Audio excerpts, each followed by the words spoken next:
ನಮಸ್ಕಾರ ಸ್ನೇಹಿತರೆ, welcome back to my channel. ಈ ಒಂದು ವಿಡಿಯೋದಲ್ಲಿ 3 ಮುಖ್ಯವಾದ ಮಾಹಿತಿಯನ್ನ ನಿಮಗೆ ತಿಳಿಸಿಕೊಡುವಂತ ಕೆಲಸ ಮಾಡ್ತೀನಿ.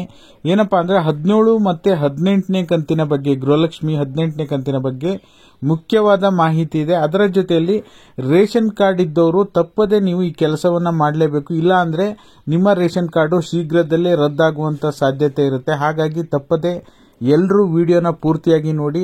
ಅದರ ಜೊತೆಯಲ್ಲಿ ಒಂದು ಹೊಸ ಸುದ್ದಿ ಹರಿದಾಡ್ತಾ ಇದೆ. ಗೃಹಲಕ್ಷ್ಮಿ ಯೋಜನೆ ಹಣ ಇನ್ಮುಂದೆ ಮಹಿಳೆಯರಿಗೆ 4,000 ರೂಪಾಯಿ ಸಿಗುತ್ತೆ ಅಂತ ಹೇಳಿ. ಹೇಗೆ ಇದೆಲ್ಲ ಸಾಧ್ಯ, ಇವು ಕೂಡ ಎಲ್ಲಿಂದ ಇನ್ಫಾರ್ಮೇಶನ್ ಬಂತು, ಎಲ್ಲದ್ರ ಬಗ್ಗೆನೂ ಕೂಡ ಮಾಹಿತಿಯನ್ನು ತಿಳಿಸ್ಕೊಡ್ತೀನಿ. ದಯವಿಟ್ಟು ಪೂರ್ತಿ ವಿಡಿಯೋನ ನೋಡಿ. ನೀವೇನಾದರೂ ಹೊಸದಾಗಿ ನಮ್ಮ ಚಾನಲ್ ನೋಡ್ತೀರಾ ಅಂದ್ರೆ ಸಬ್ಸ್ಕ್ರೈಬ್ ಮಾಡ್ಕೊಳ್ಳಿ. ಹಾಗೆ ಎಲ್ಲರೂ ವಿಡಿಯೋಕ್ಕೆ ಒಂದು ಲೈಕ್ ಕೊಡೋ ಮೂಲಕ ಸಪೋರ್ಟ್ ಮಾಡಿ. ಮೊದಲನೇದಾಗಿ ರೇಷನ್ ಕಾರ್ಡ್ ನಿಮ್ಮ ಹತ್ರ ಇದೆ ಅಂದ್ರೆ ಈಗೇನಾಗಿದೆ ಅಂದ್ರೆ, ಮೊದಲು ನಿಮಗೆ 5 ಕೆಜಿ ಅಕ್ಕಿ ಕೊಡ್ತಾ ಇದ್ರು. ಇನ್ನ 5 ಕೆಜಿ ಅನ್ನಭಾಗ್ಯ ಯೋಜನೆಯಡಿ ಹಣ ಕೊಡ್ತಾ ಇದ್ರು. ಡಿಬಿಟಿ ಮೂಲಕ ಹಣ ಜಮಾ ಆಗ್ತಾ ಇತ್ತು.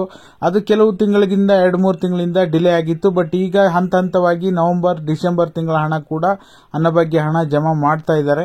ಫೆಬ್ರವರಿ ಅಂದ್ರೆ ಜನವರಿವರೆಗೂ ಮಾತ್ರ ನಿಮಗೆ ಅನ್ನಭಾಗ್ಯ ಯೋಜನೆ ಹಣ ಜಮಾ ಆಗುತ್ತೆ. ಜನವರಿ ನಂತರ ನಿಮಗೆ ಫೆಬ್ರವರಿಯಿಂದ 10 ಕೆಜಿ ಅಕ್ಕಿನೇ ಕೊಡ್ತಾ ಇದ್ದಾರೆ.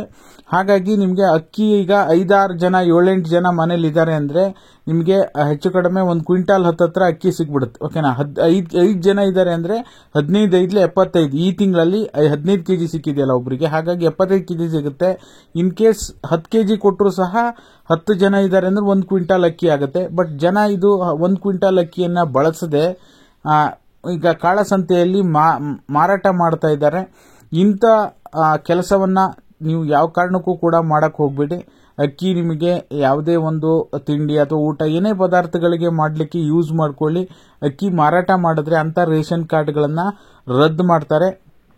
ಹಾಗಾಗಿ ಇದೊಂದು ಮುಖ್ಯವಾದ ಅಪ್ಡೇಟ್. ಅದರ ಜೊತೆಯಲ್ಲಿ ನಿಮಗೆ 4,000 ರೂಪಾಯಿ ಗೃಹಲಕ್ಷ್ಮಿ ಹಣ ಇನ್ಮುಂದೆ ಬರುತ್ತೆ ಅಂತ ಹೇಳಿ ಸೋಷಿಯಲ್ ಮೀಡಿಯಾದಲ್ಲಿ ಹರಿದಾಡ್ತಾ ಇದೆ. ಆಕ್ಚುಲಿ ಇದೇನು ವಿಷಯ ಅಂತ ನೋಡೋದಕ್ಕೆ ಹೋದ್ರೆ, ಈಗ ವಿಧಾನಸೌಧದಲ್ಲಿ ಈಗ ಕುಣಿಗಲ್ ಶಾಸಕರಾಗಿರ್ತಕ್ಕಂಥ ಕುಣಿಗಲ್ ರಂಗನಾಥ್ ಅವರು ಈಗ ಇದಕ್ಕೆ ಸಂಬಂಧಪಟ್ಟ ಹಾಗೆ ವಿಧಾನಸೌಧದಲ್ಲಿ ಮಾತಾಡ್ತಾ ಇರುವಾಗ 2,000 ರೂಪಾಯಿ ನಾವೇನು ಗೃಹಲಕ್ಷ್ಮಿಯರಿಗೆ ಕೊಡ್ತಾ ಇದೀವಿ ಅದನ್ನ ಸದ್ಬಳಕೆ ಮಾಡ್ಕೊಂತಾ ಇದ್ದಾರೆ.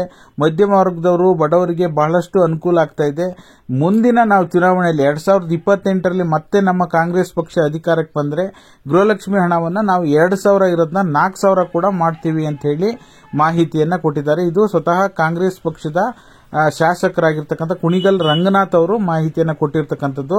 ಇದೇ ವಿಷಯ ಸೋಷಿಯಲ್ ಮೀಡಿಯಾದಲ್ಲಿ ಇನ್ನು ಮುಂದೆ ಅಂತ ಹಾಕ್ತಾ ಇದ್ದಾರೆ. ಇನ್ನು ಮುಂದೆ ಅಲ್ಲ, ನನ್ನ ಅಭಿಪ್ರಾಯದ ಪ್ರಕಾರ 2,000 ಇರೋದು 4,000 ಕೊಡೋದಕ್ಕಿಂತ ಈ 2,000ನೇ ಕರೆಕ್ಟ್ ಪ್ರತಿ ತಿಂಗಳು ಎಲ್ಲ ಜಿಲ್ಲೆಗೂ ಕರೆಕ್ಟ್ ಆಗಿ ಹಣ ಜಮಾ ಮಾಡಿದ್ರೆ ಉತ್ತಮ. ಪ್ರತಿ ತಿಂಗಳು ಒಂದು ದಿನಾಂಕವನ್ನು ನಿಗದಿ ಮಾಡಿ ಆ ದಿನಾಂಕ ಕರೆಕ್ಟ್ ಆಗಿ ಯಾವ ರೀತಿ ಬೇರೆ ಬೇರೆ ಹಣ ಬರುತ್ತೆ, ಪೆನ್ಷನ್ ಹಣ ಆಗಿರ್ಬೋದು, PM ಕಿಸಾನ್ ಯೋಜನೆ ಹಣ ಆಗಿರ್ಬೋದು, ಯಾವ ರೀತಿ ಬರುತ್ತೆ ಅದೇ ರೀತಿ ದಿನಾಂಕಕ್ಕೆ ಫಿಕ್ಸ್ ಮಾಡಿ 2,000 ಕರೆಕ್ಟ್ ಆಗಿ ಕೊಟ್ರೆ ಸಾಕು ಅನ್ಸುತ್ತೆ. ನಿಮ್ಗೇನ್ ಅನ್ಸುತ್ತೆ ಪ್ರತಿಯೊಬ್ರು ಕಮೆಂಟ್ ಮಾಡೋ ಮೂಲಕ ತಿಳಿಸಿ. ಓಕೆನಾ? ಇನ್ನ ಗೃಹಲಕ್ಷ್ಮಿ 17ನೇ ಕಂತು ಇನ್ನೂ ಕೂಡ ಬಂದಿಲ್ಲ ಅಂದ್ರೆ 17 ಮತ್ತೆ 18ನೇ ಕಂತು ಈ ತಿಂಗಳ ಎಂಡಲ್ಲೇ ಪ್ರೊಸೆಸ್ ಆಗುತ್ತೆ.